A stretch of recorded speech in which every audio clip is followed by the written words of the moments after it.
Hateful as hell, boys. Hateful as hell. Listen, you guys might want to grab yourselves a couple of sympathy beers on this one, because you're going to need them.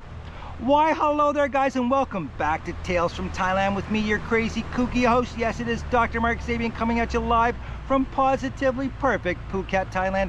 Today, I bring you the story of Mike, NISA, and YING.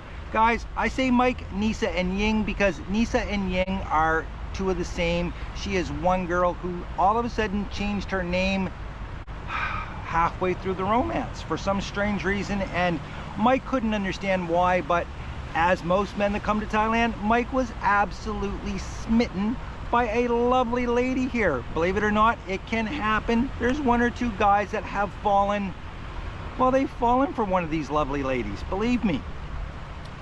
So let me tell you Mike's story, okay? Mike came here last year and met this wonderful girl, and sadly enough, Mike listened to me, which is shocking, but he went and he found a girl that worked at a restaurant.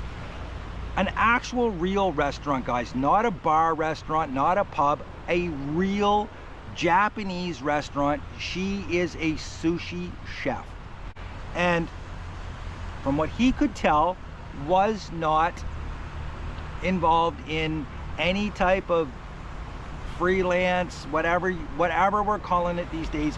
She was not of that ilk, mindset, whatever you want to call it. So he got involved with this girl and they went out on some dates, they had some fun, they, you know, enjoyed his vacation as much as they possibly could.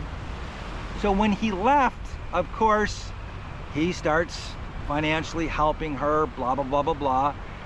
About 3 months after being here, he came for a visit, and lo and behold, they got engaged. He went, he bought her a beautiful little diamond ring.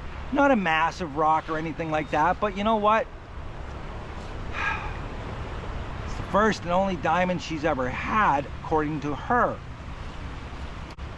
Anyways, he goes back home, and Mike is actually from Wales, and he takes and he financially supports her. He's sending her money every month, giving her money for the wedding dress, stuff like this, giving money so that she can book the venue and everything. All the while, they're talking online and Facebook and stuff like this, and he's seeing her post TikTok videos. All of a sudden, her line application, where they do most of their conversations, stops working. And she gets a message from this girl called NISA, which is his YING. Okay, she explains to him that, oh, she lost her phone, blah, blah, blah, blah, blah, all of this stuff, and she had to change her account because she couldn't remember, all stuff that made sense to him. However, he started getting emails from her as well, showing stuff about the wedding, and there's a signature at the bottom that says that it's coming from her iPhone. She didn't have an iPhone before. She had one of those cheap Oppos, which are one of the cheapest phones that you can buy here. Now she has an iPhone, and he's thinking, okay, you know, maybe she used some of the money I'm sending to buy an iPhone. And that's what she told him when he confronted her. Oh, honey, listen, I wanted to have a good phone so I could get good pictures of us at the wedding, even though he was going to pay for a photographer. But anyways, that's neither here nor there for this story. It gets a whole lot worse, trust me, in a hurry.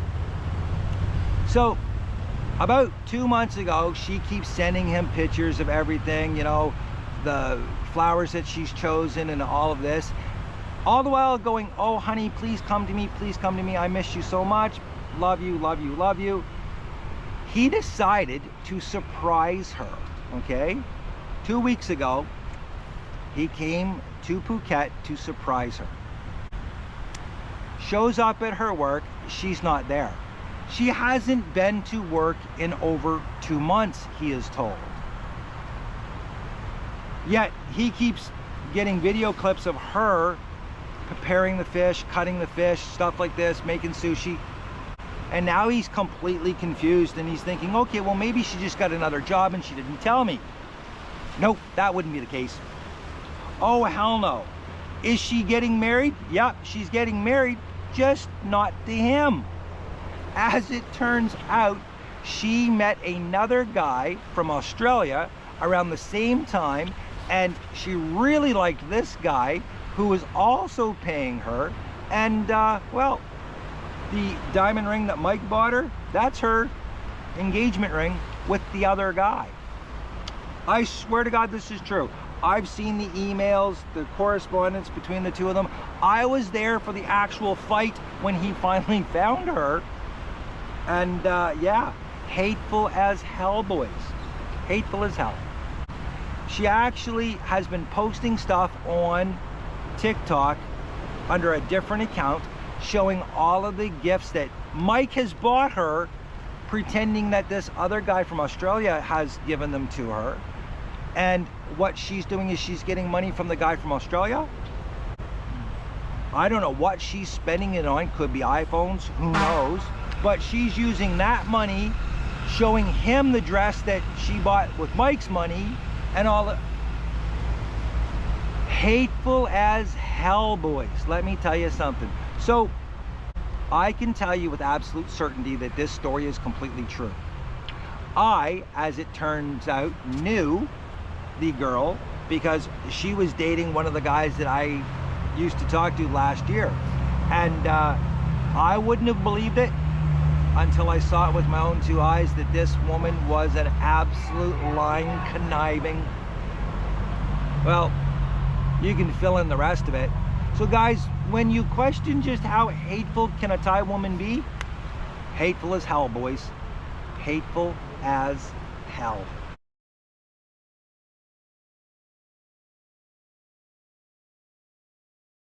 So what have we learned, if anything, from Mike's tale? Well, it's this, guys. Read the red flags and understand them. Listen, if she changes her name halfway through, boys, come on. If all of a sudden she goes from having a $200 phone to a $2,000 iPhone, boys, give your head a shake. Come on, guys. Also, listen, one very important thing to remember is just because she's sending you pictures and video, that is not proof, guys. It's not proof in the least bit. Now, in the video, you will notice that I was numbering the red flags. The first red flag, she's Thai. Boys, I hate to say it, but you have to be completely alert and aware that most likely you're getting scammed, okay? I hate to say it, boys, but that's just the truth. I also said that his mistake was number 3. Well, his first mistake was coming to Thailand and falling in love. His second mistake was believing one of these girls. I mean, I hate to say it, guys, but this is the reality here. It sadly enough is. So until next time, guys, please live your best life, and you're not gonna do it by trying to carry on a long distance relationship with a Thai girl. Boys, it's impossible. At the end of the day, I hate to say it, but it's impossible.